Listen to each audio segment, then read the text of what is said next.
SH is ambitious. In this episode, we climb Mount Ararat. You will never succeed. Solve challenging math equations, and organize messy lockers. I'm gonna fix that right now, guys. Don't worry about that. What? Oh my god, what a mess. I'm Naomi Manug, and you're watching SHTV. Hi, I'm Naomi Manug, and welcome to SHTV. If you don't know me well by now, I'm very ambitious. Let's take a look at someone who's very ambitious at breaking records, Daniel Wassef. This is Danny Boy World, and today I'm going to be showing to you how this man goes through everything and uses his sheer determination and passion to obtain all of his records and his achievements.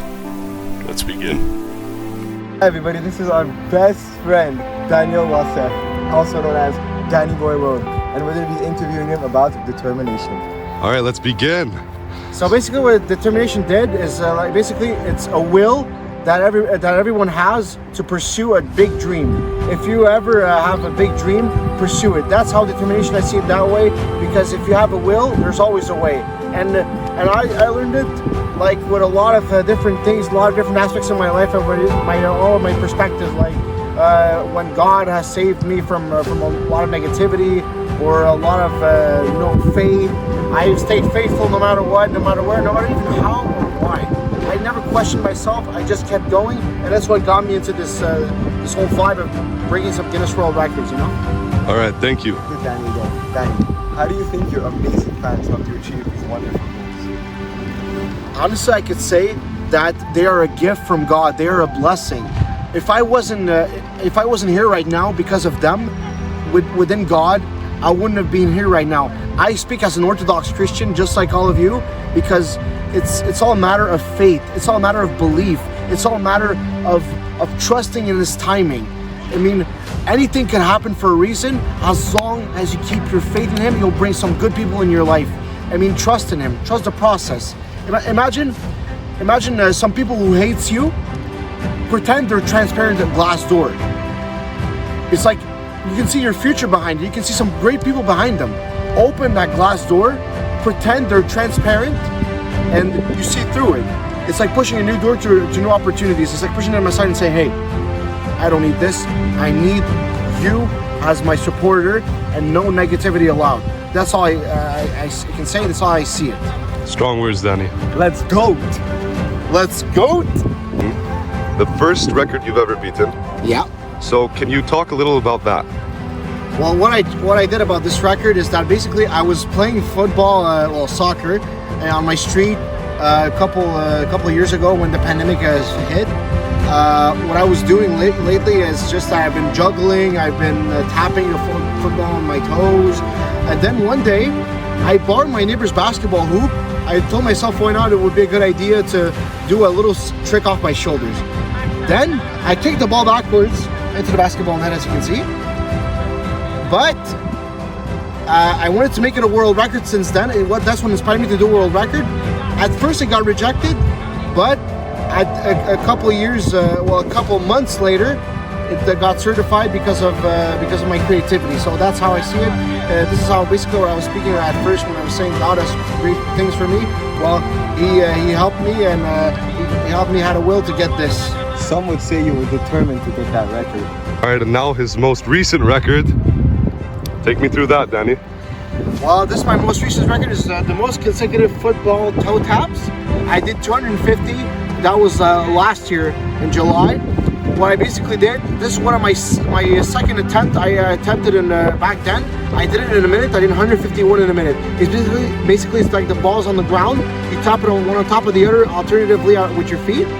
And I broke that record without stopping. The record I tied it was 250 just, and then I did it, and that's what I ever did, and it worked out pretty well. A final question for Danny. So, we all know your infamous catchphrase, "Let's GOAT." Can you take me through where you got that catchphrase from? That catchphrase, I got it from myself. I designed it myself. I built it. It's like there's two meanings behind let's go. As in, greatest of all time, God obviously, and the second term, it's much more easier, let's go all times. As in, whenever you feel down, God picks you up and he goes to take you somewhere further down the road because he wants you to go to pursue your dream. He takes you back up. It's wherever you fall down, go all the time. Don't stop. It's all a matter of perseverance, success, and hope in him. Perfect. What's going on, everybody? This is Danny Boy World speaking. First of all, thank James and Noah for making this presentation happen. A round of applause for them. Second, I have a message to make to all of you guys. This video they made about me and this interview is something that it's a message of perseverance and constance that anything is possible through will and through way. I've been through a lot because of my autism spectrum, because of my Egyptian ancestry, because of many things. But no matter where you go through, whether you're small, tall, fat, whatever, it's all about constance and perseverance, guys. We need each other. We need to support ourselves to push ourselves. And this achievement right there that I'm holding proudly, it makes me feel that I'm always, there actively. And if you believe in yourself, you can achieve something big like this, like I did. So anyway, have a wonderful day, guys. I love you all. Let's go. I really hope you guys were able to take something from this video. Danny is a man we should all look up to. His sheer determination was able to get him wherever he is today. And that, my friend, is exactly what we should be all doing. Let's GOAT.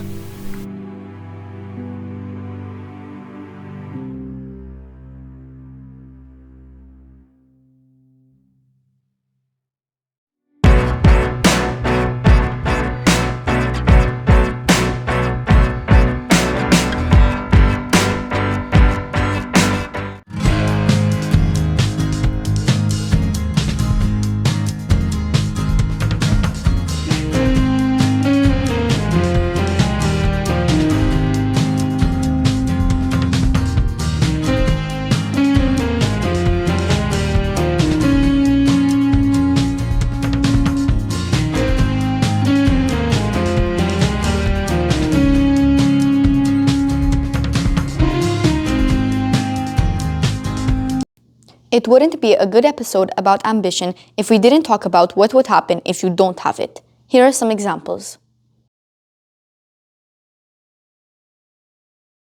Alright class, today we are going to be learning the Pythagorean theorem. Now class, can anyone tell me what's a squared plus b squared equal to? Aaron, please answer. Aaron.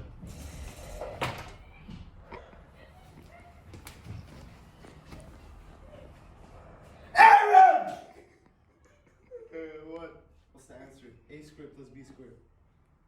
Purple. Detention. Alright class, today we're going to start with a new geometry class. Or not class. You're going to be learning new things about geometry class.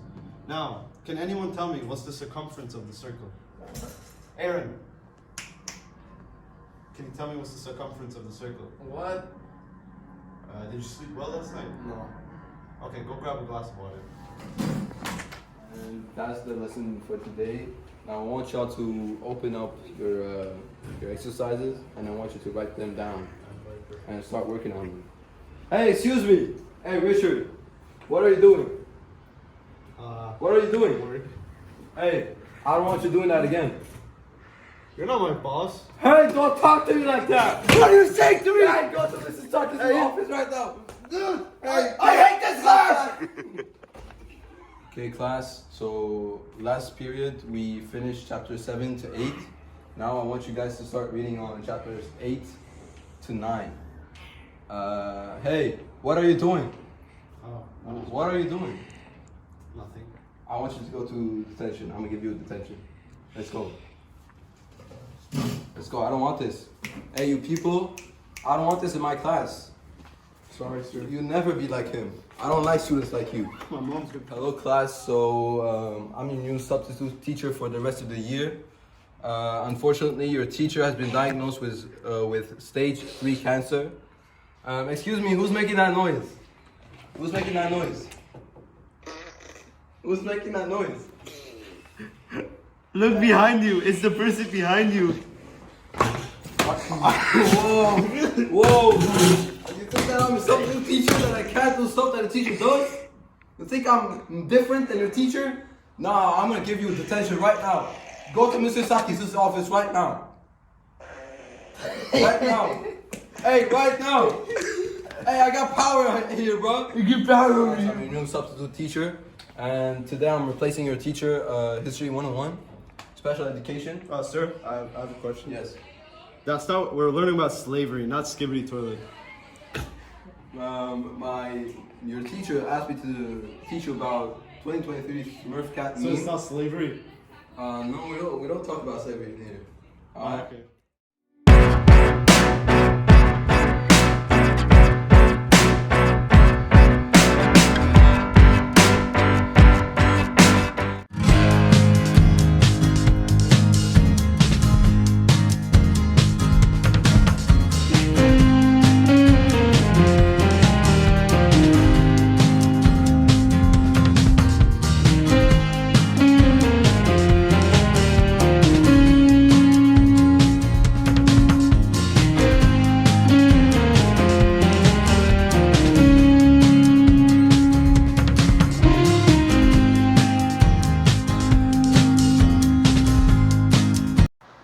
A lot of people believe that the most ambitious university to apply to is Harvard.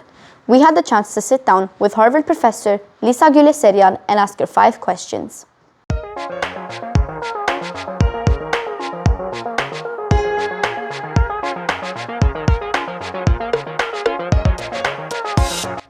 Hello, my name is Lisa Gulesserian and I'm preceptor of Armenian language and culture at Harvard University in Cambridge, Massachusetts.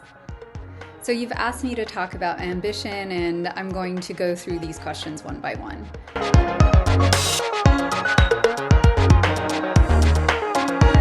So the first question is being ambitious essential in one's life? Well, it depends on how you define ambition.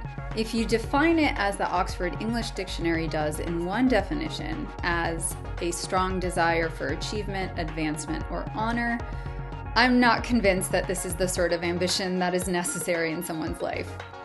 This kind of ambition could really be seen as cancerous, a growth for growth's sake without any moral foundation.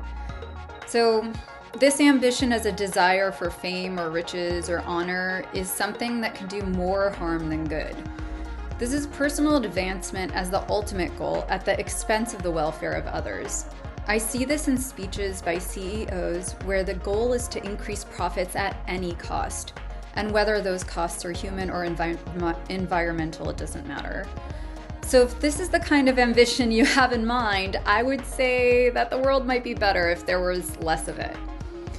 But if you define ambition, as I do, as the determination to succeed, excel, or prosper, or simply as drive, I would argue that this type of ambition is necessary for all of us. We all need something to work on, something that we're striving toward that brings meaning to our lives. Ambitions can be large or small, but we all need them. Someone might have the ambition of being the scientist who discovers the cure for cancer, while another person might have the ambition of being the best parent to their child, and another might have the ambition of fighting for women's rights. Living without these sort of ambitions for any of these people would be a state of depression and despair.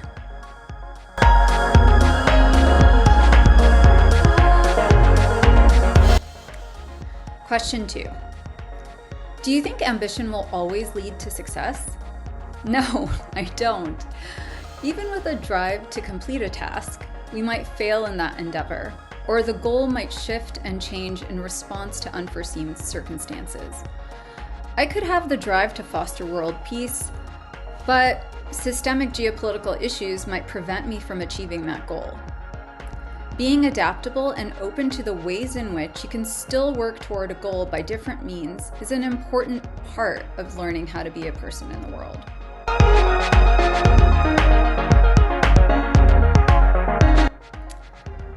question 3 is, what is your favorite part of your job? I'm very lucky because I feel an intense sense of purpose and need in my job. Western Armenian is a language that I admire and love, but it's a language whose use is dwindling in multiple domains, both in terms of who speaks it as well as how and where it's used. I do my part in revitalizing Western Armenian by teaching the language so that my students feel comfortable playing, joking, and creating in Western Armenian. I truly appreciate my students. I feel so much satisfaction in teaching them to communicate with their Armenian family members in an ancestral language, or in teaching them to conduct research in a foreign language. I love my work.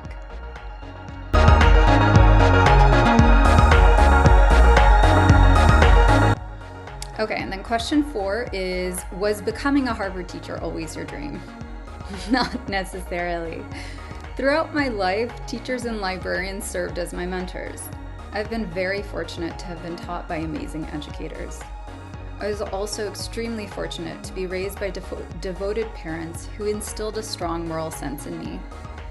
This combination led me to consider education as a possible career path, but I would never have thought I would be teaching at Harvard. Life brings you unexpected and welcome surprises. Now that I'm here at Harvard, I see how decisions that I made in my life, what I studied and where, for example, opened doors for me. But no, I didn't dream of teaching at Harvard. I had a more general goal of doing good in the world by teaching.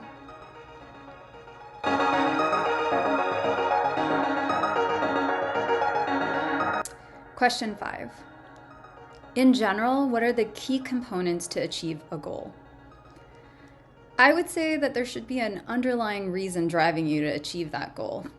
And that reason should be tied to doing good in the world. Having this larger reason will help motivate you, especially when things don't go exactly as planned and achieving the goal seems difficult, if not impossible. Besides this driving motivation, it's also helpful to break the goal down into its essential tasks. So to become a teacher, I needed to attend years of graduate school, write a dissertation, and publish academic work. Each of these sub-goals could themselves be split up into smaller parts: reading books, making notes, conducting research, drafting articles, submitting them to journals, editing based on editorial comments. You get the idea. Thinking in parts helps us focus on what can be done, instead of feeling overwhelmed about all the things that need to be done. I hope that I've helped you think about the nuances of ambition. Thank you for including me in this project. I wish you all the best achieving your goals and making the world a better place.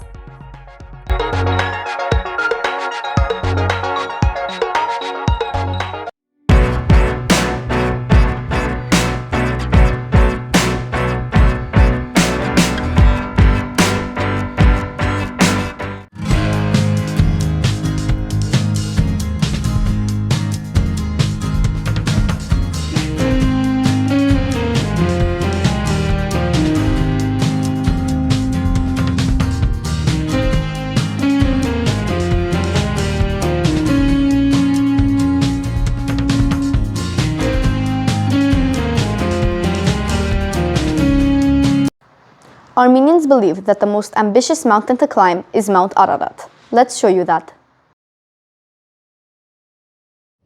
I've heard a lot of people that wanted to climb Mount Ararat but haven't gotten to the top. I want to be the person that reaches the top. Hey, what's your dream in life? My dream is to reach the very top of Mount Ararat. You're never gonna make it.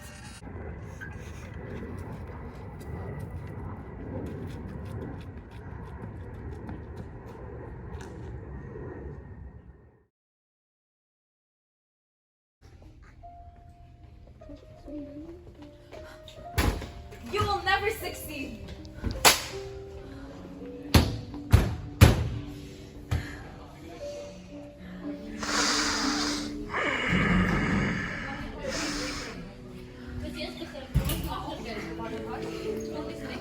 Come. I will take you to my grandmaster.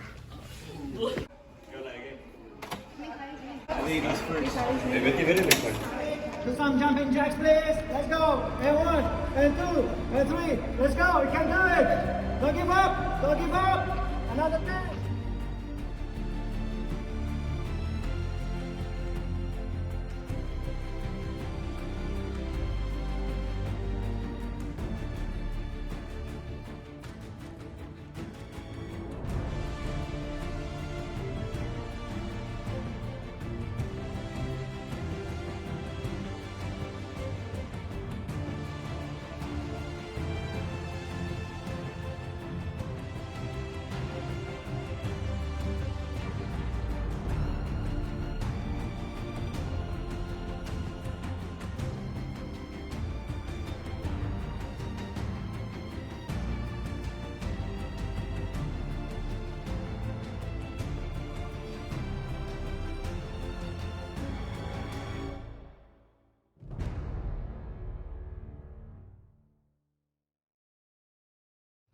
I made a promise to myself. These bullies, they can't get to me. Not now. My journey starts now.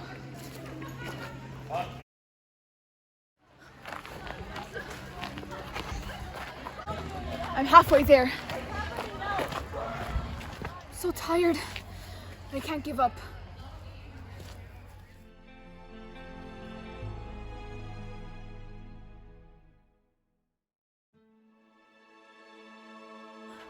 I see the end! I kept my promise to myself. Myself, my bullies, my family. No one believed in me, but I did. And now I see it.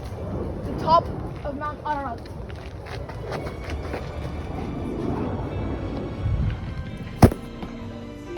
I made it. I did it. Never let anyone get in the way of your ambitions.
In order to be ambitious, you have to be organized. That is the topic of this week's Secondary 5 Final Showdown.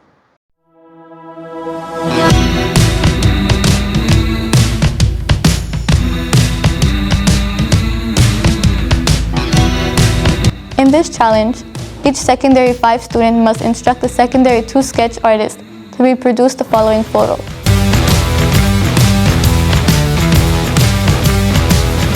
The only catch is that they cannot use any verbal instructions. The team that amasses the most votes will win this challenge.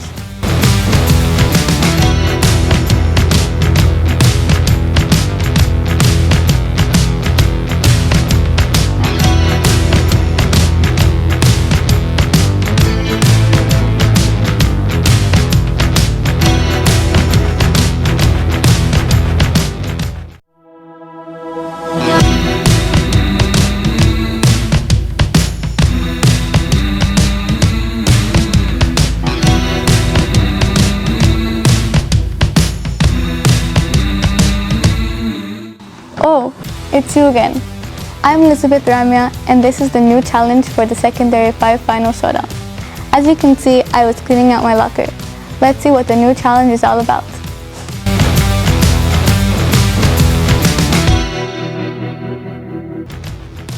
In this challenge, both Secondary 5 teams must help as many younger Secondary 1 and 2 students as possible. The class that amasses the most organized lockers in a set period of time wins the challenge.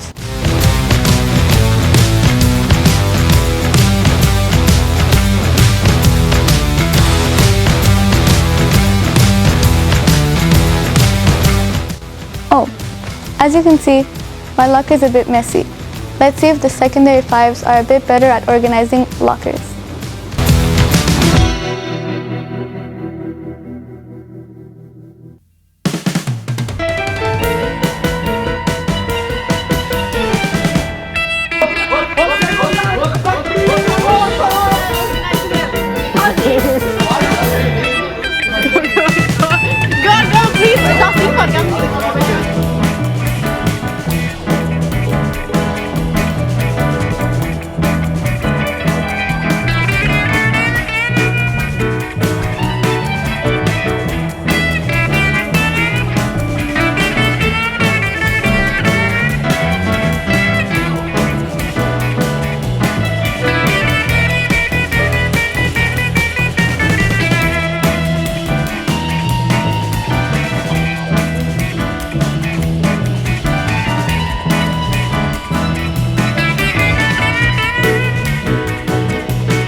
Oh hey, I'm nearly done cleaning my locker.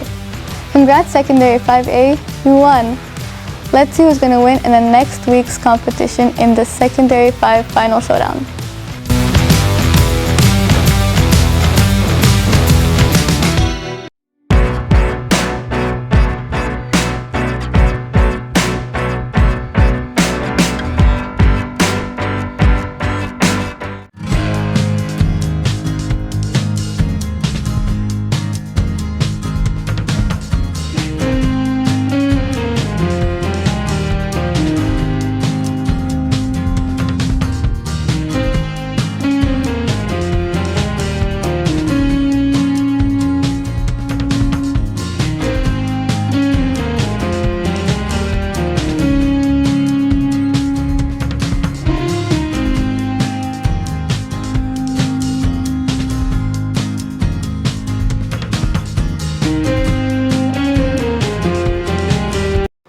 Thank you for watching SHTV.